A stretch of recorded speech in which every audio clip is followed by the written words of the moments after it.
Hi, everybody. Mr. Wallowitz here. I want to go through the notes for the arrival of the English for United States history. First, we have a couple of definitions. We have charter, a written grant by a country's legislative or sovereign power, by which an institution, such as a company, college, or city, is created and its rights and privileges defined. Confederacy, an alliance of people or groups formed for an illicit purpose. So, who lived in the New World? Well, we know that there were millions of Native Americans living in North and South America by the late 1400s when Christopher Columbus sailed to the Caribbean. The Native American culture was far more advanced than previously known. Native American society was structured in a way where no individuals owned property. Most of the different tribes shared all property. So, in Native American culture, and this isn't a blanket statement.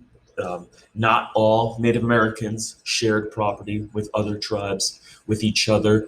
Not all Native Americans viewed the structure of their societies this way. But for the most part, most Native American societies were structured in a way where they did not believe in private ownership of property. Um, the land was for everybody. Whatever you grew should be shared equally amongst your tribe and your village. And that really differed from the way of Europe and European society. European society, as we know, was structured in a way where you needed to own property to feel secure. So the fact that the Native Americans didn't, the Europeans saw this as being backward, and because of that, that gave the Europeans the green light to really go ahead and dominate the Native Americans, simply because their societies are different. The Europeans saw that as being backwards. Um, we can debate all we want about whether the Native Americans were backwards or not. I believe that they were not. Just because you're doing something a different way does not mean it's the wrong way.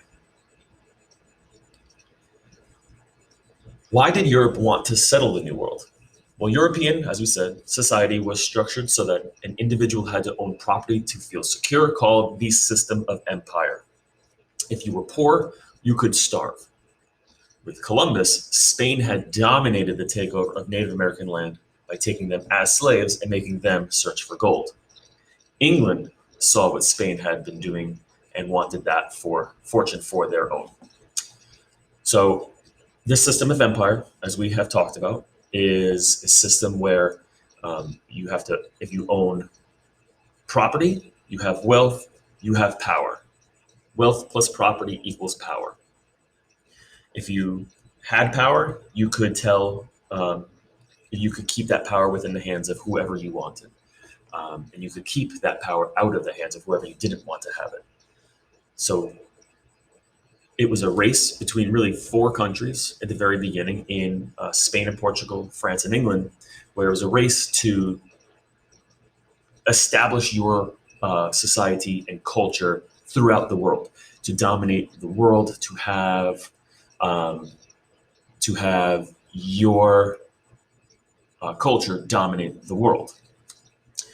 So England is noticing now that Spain is having some success in North and South America, and they're going to rival Spain as the dominant influence throughout the world. They are going to send, or England is now going to send sailors to North and South America um, to visit, hopefully to set up and establish a colony. England's attempts to settle the New World. Queen Elizabeth I gave Sir Walter Raleigh a charter to colonize North America. The English settled to what is now the Outer Banks in North Carolina and settled on an island named Roanoke Island.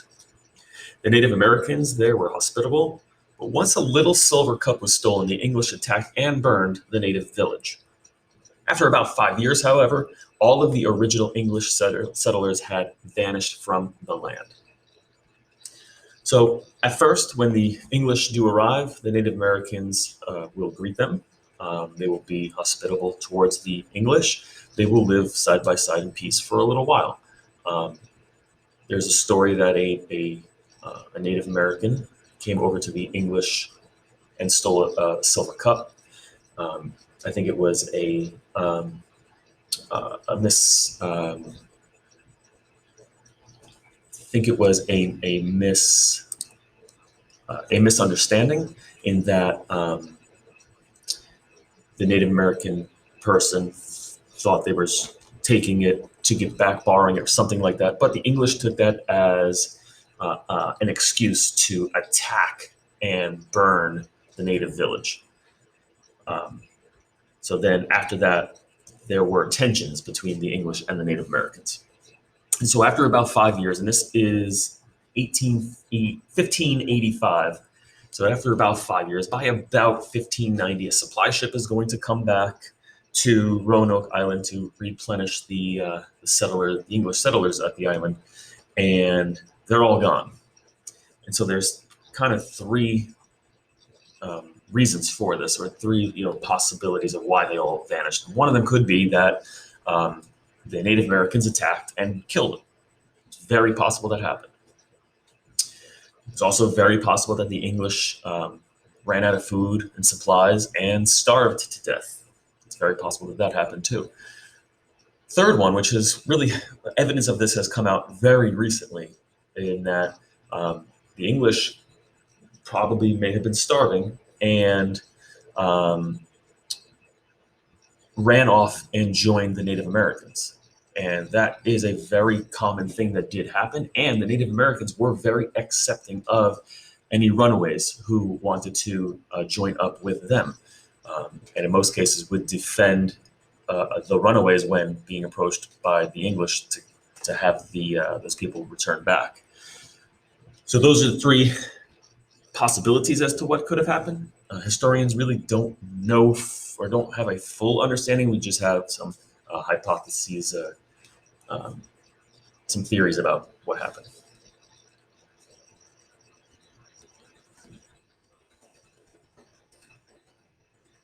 English attempt to settle again. The Virginia Company of London was given a charter to claim lands in a region that is now Virginia. They settled on the James River and established a colony they called Jamestown and constructed a triangular fort. Their fort was right in the middle of a Native American confederacy and was surrounded by many tribes within this confederacy. So Jamestown was set up inside the territory of an Indian confederacy. Their leader, Powhatan, could have attacked, but didn't. And so the English and the Native American Confederacy had some tension, but really wasn't a lot of conflict in the very beginning. The starving time. One of the first things that the English tried to do was search for gold and other riches rather than try to plant crops for themselves.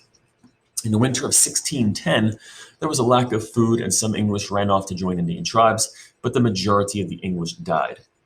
There is evidence, however, that shows the English who didn't run off turned to cannibalism to make sure that they would survive.